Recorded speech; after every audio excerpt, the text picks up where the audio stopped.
Hello guys, good morning. Ang aking mother ay nagpapagupit. Ayaw na daw niya ng mahaba ang buhok kasi nahirapan siya sigig suklay, mag-ipit. So gusto niyang maikling-maikli para daw hindi na siya mag-ipit-ipit. Madali na lang sa kanya. Gusto daw niya pang lalaki pero hinahabaan ko siya ng konti guys. Ayan guys, gugupitin ko na siya. Dan. Para madali na lang magupit ng maikli-maikli. Kasi gagamitin ko din yung na putol niyang hair. Kumbaga, dyan ako mag-testing ng mga hair color sa hair ni mother na puro kalamihan uba. Ang ganda ng kanyang kulay. Kasi yung hindi pa siya, lahat, para siyang hina-highlights. Biniblitz ng white na white tapos hina-highlight. Ganyan yung kulay ng kanyang hair. Ayan, tatalian ko na yung nakuha ko kasi dyan ako mag-testing ng mga hair color. Nag-experiment ako ng mga kulay sa hair. Ganun ang ginagawa ko pag hindi ako busy. Ayan, mag-umpisa na ako maggupit sa aking mother. Ayan guys, ganyan lang. Parang yung sa baba parang panglalaki. Yun ang gusto niya. Para daw, hindi daw mainit. Kasi ngayon summer na, madali lang naman tumubo yung kanyang hair. At ako din, ayaw ko na sa kanya na mahaba ang kanyang buhok. Gusto ko maikli lang. Kaya matanda na si mother. Ayan. Mabilis ang gupit-gupit. Ayan guys, mag-umpisa na sa baba. Paiklian, paikli ng ikli na para siyang panglalaki sa likod.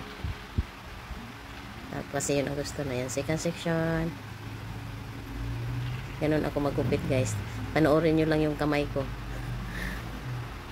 Pag ganyan, tapos sa sunod na naman pabaliktad na naman yung kamay. Yung naaayon sa yung back kamay. Pag medyo mahaba-haba na ng konti. Pag dyan pa lang sa baba, yun tawag dito. Yung paghawak sa sa buhok. Kung paano gupitin. Ayan. Di ba kanina pabaliktad? Ayan, naaayon na naman ngayon sa likod ng kamay. Ganyan ako magupit guys. Yan.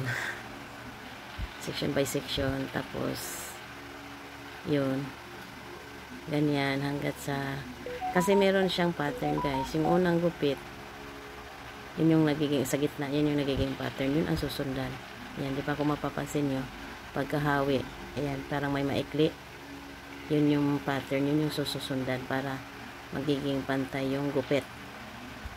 Tapos pagkatapos naman ng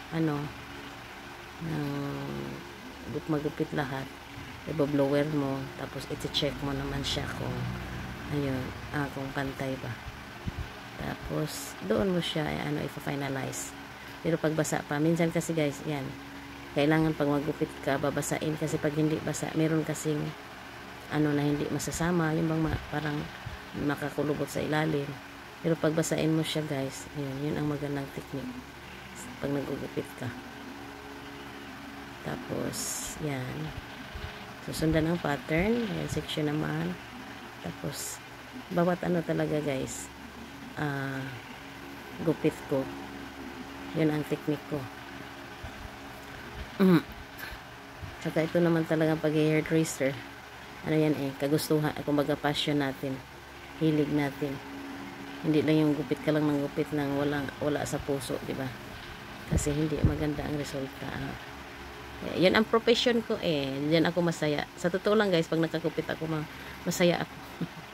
Kaya mas gusto ko pang maggupit kaysa magriban, magkulot, manicure, pedicure. Pero lahat marunong ako niyan kasi pinag-aralan ko yan at passion ko nga, ika nga. Yan. Pero sa lahat talaga, kung paanohin ako ng isa lang, gupit. Doon ako mas nag-i-enjoy. Ayan. Malapit nang matapos. Kunting lang, finalize. Ayan. Tapos, yan. Ayan guys, dyan na ako sa part ng tuktok. Ayan, susundan ang pattern. Tapos, yun na yung last part na gupit ko ni mother. Diba? Last part na gupit. susundan lang yung pattern, guys. Ayan. Maikli na. Diyan lang ako guys, naggupit sa garahe. Tapos yan na yung part na pinapatuyo ko na kasi tapos na ako naggupit, patuyo na. Ayan.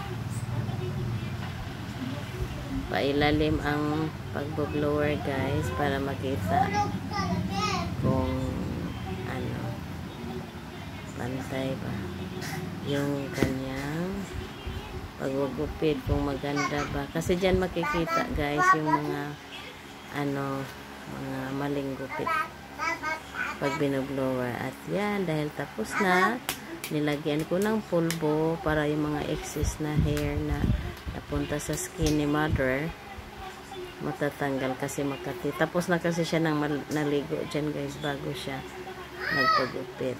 Ayan. Thank you for watching.